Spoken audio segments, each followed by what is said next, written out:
Hey guys, welcome back to my channel. If you're new here, I am Allison from the Little Paper Crown blog.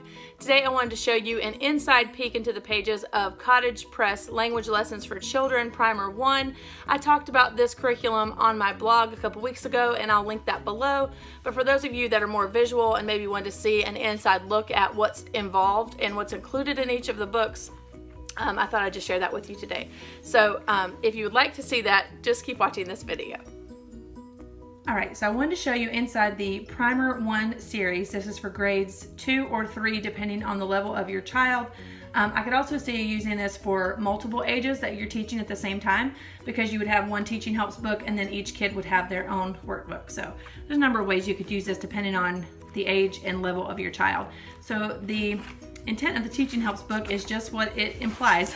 It is to help the teacher. So each of the lessons from each of the primers is broken down in there, as well as an explanation behind why they do everything, why copybook work's included, why nature studies included, the weekly routine, and the optional enrichment ideas. So I'm not going to go too into detail with this because you can see a sample of this on Cottage Press website, and I will link that below. I would definitely encourage you to spend some time on their website because they have so many resources for not only their curriculum, but just in general for literature and picture study. So I would definitely recommend you check out their website. I did really want to show you the inside of the primers though. So this is the student's workbook. First of all, the covers are gorgeous and they're that really soft paperback. I don't know what you call that. There's a name for it, but anyway, they're just nice to the touch. And then inside you can see some of the stories that are included, and it goes all the way to, you know, around Christmas time. So Way in a Manger is a good time to include that at Christmas time. And then your weekly lessons, it's a 4-day week, which gives a lot of flexibility. You have a reading selection here that ties into your copybook work later in the lesson.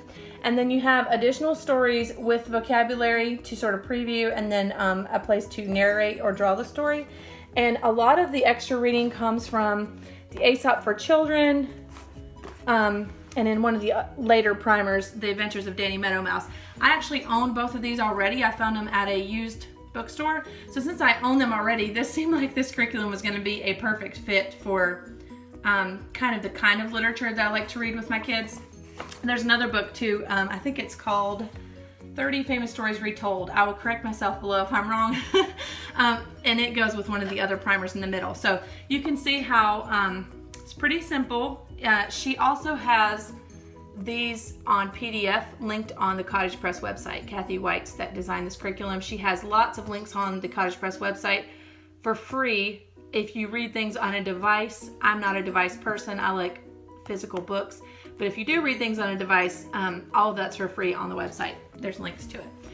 So you wouldn't have to invest a lot of money. In a lot of these books you can find at used bookstores. So here you can see for their nature study, they're doing compass directions. This is day 2, so they're working more on their copy work from the Solomon Grundy poem or selection. And it just continues. You read again from Aesop on another day. And then some of the practice in here. So this is at the beginning. This is the autumn primer. So they're starting with phonograms. And by the end, I always like to show kind of the progression. By the end, they're working on these phonograms, and just switch to a different page here. Okay. Sorry, this is really hard to do one-handed, guys. I apologize. So their copy work is looking like that.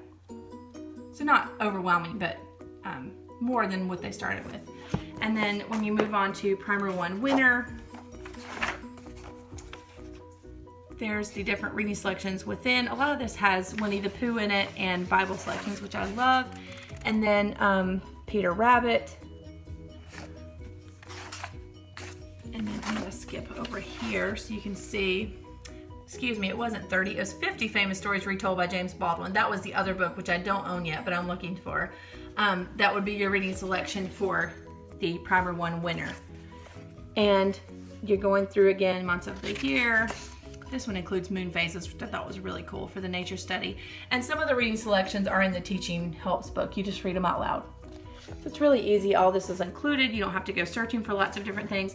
And so by the end of the moon phases calendar, by the end of the winter one, you are doing copy work that looks like this.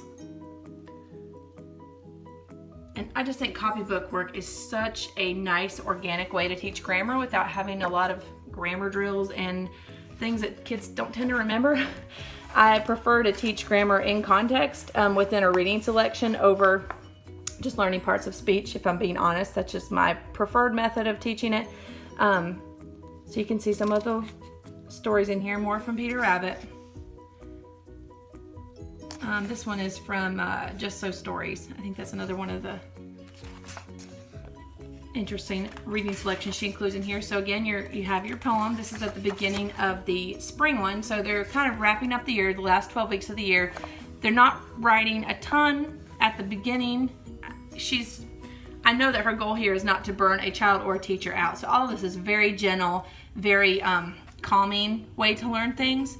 So you're in homonyms at the beginning here, and by the end, this is some of the stuff in the appendix. So she has extra resources. She has so many resources on the website too. I highly encourage that you check that out. So by the end here, they're reading more from Adventures of Danny Meadow Mouse, and then they're writing selections of around this length. So I think all of this is so soothing. There's not a lot of distracting pictures. Well, there's no distracting pictures in here, but even the sections of the nature study are just really clean. I feel like it helps you to think better when you are not distracted by so many illustrations. At first I was thrown off by that because I'm just a person that loves illustrations, but once I was looking at everything in here, I feel like this is the perfect way to handle language arts. Each lesson is broken down into really manageable parts, and they build on the skills each lesson, and through each book the skills are building, but you're not going to be hammering it in their head so hard that they get burnt out or that you get burnt out, and that's pretty ideal for home educating. You don't want to get burnt out because you can't. I just want to kind of show you what was involved in here. There are really nice samples online, but just in case you're more of a visual person like me, I thought you might want to see sort of how this is set up. But I really love this curriculum, and I'm for sure going to use it for Finn, and I'm almost certain for Lydia as well, because they're going to be so close in age. We could probably do the same books at the same time.